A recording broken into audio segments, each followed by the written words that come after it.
Look at Orla. Slimy. Yeah. Look. We want to keep some. We're gonna try to get it a little bit bigger than that.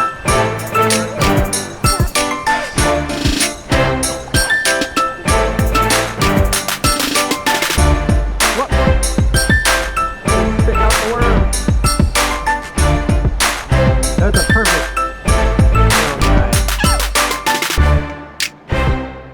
What do you think?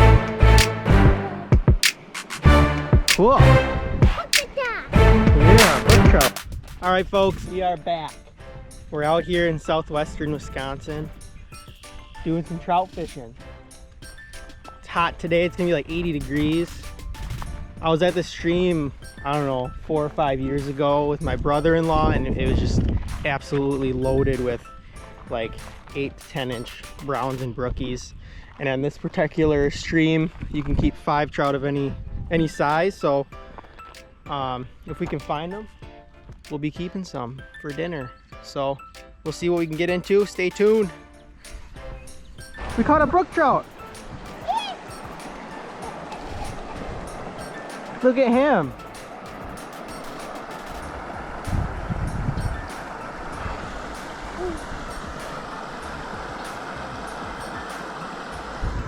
Be careful, Orla. You want to touch him? Hey, don't throw that in there. You want to touch him? He's pretty. Look at Orla.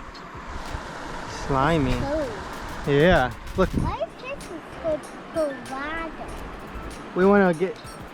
If we want to keep some, we're going to try to get a little bit bigger than that. I don't want to go. Oh, sorry. You want to let the next one go? Can you get me another worm?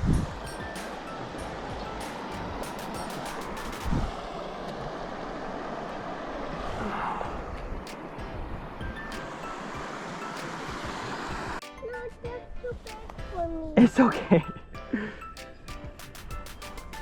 Be careful. Whoops, there he is. We gotta go get the pliers.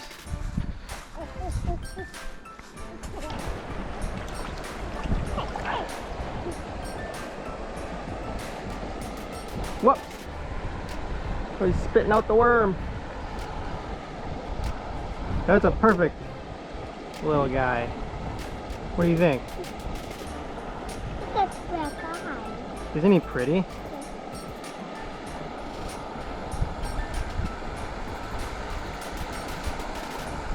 No. Perfect. You want to touch him? Good job. Ow! What do you think? Okay. Cool. Look at that. Yeah, brook trout. Worm girl over here. Sporting her Bluey juice. We are not sponsored by Bluey. What's up, folks? We're back.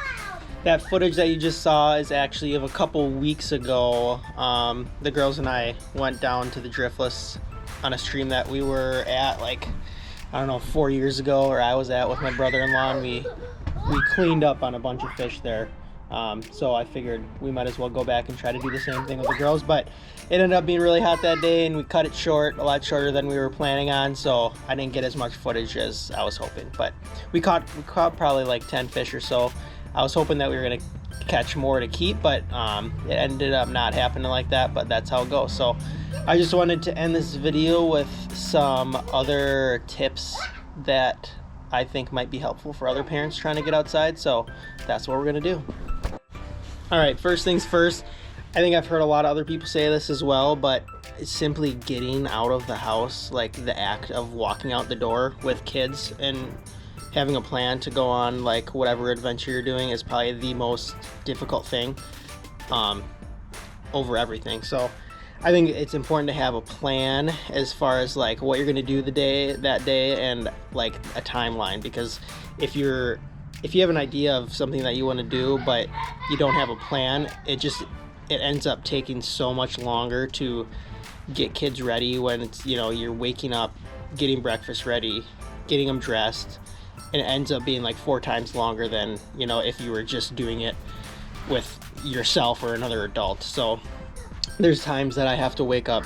I end up waking up like 2 hours before I'm planning on getting the girls up, and then having all their outfits all set out and ready to go the night before is a huge help as far as like timing goes, because if I didn't do that, or if you didn't have some sort of plan, it would just take so much longer to get everything done in the time that you want to. So that's the first thing I would say, is just having a plan.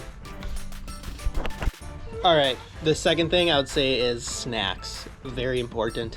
No matter what you're doing, hunting, fishing, going for a walk near your house, there are going to be times where your kids are going to freak out and have a meltdown. No matter what, there's been times I've been 1.5 miles, 2 miles away from the truck with Fia or Orla or both of them, and a meltdown happens. But something that can save the day is having a granola bar or whatever in your backpack. It's good for anything. Most kids, I think, are just food motivated, so food just makes everything better. And if you don't have snacks, they're going to be asking for them, so you better well just be prepared and have some damn snacks with you. All right, the last thing I'm going to share for today is just to temper your expectations. No matter what you're doing, you're not going to go out and kill a limit of birds or catch a limit of fish or be successful at everything that you're doing, especially if you have kids that are toddler age or younger. Even now, I find myself sometimes getting frustrated, or like, you know, I want to be successful in what we're doing, but at the same time, you got to just take a step back and watch your kids interact with the environment and what you're doing, because no matter what, they're enjoying it. So I think that's a very important one too, just to step back and enjoy what you're doing with your kids. So with that, oh my goodness, with that, Why keep swapping? all right, that'll end it for today, folks. Again, please hit that like button, subscribe, and get those kids outdoors. Why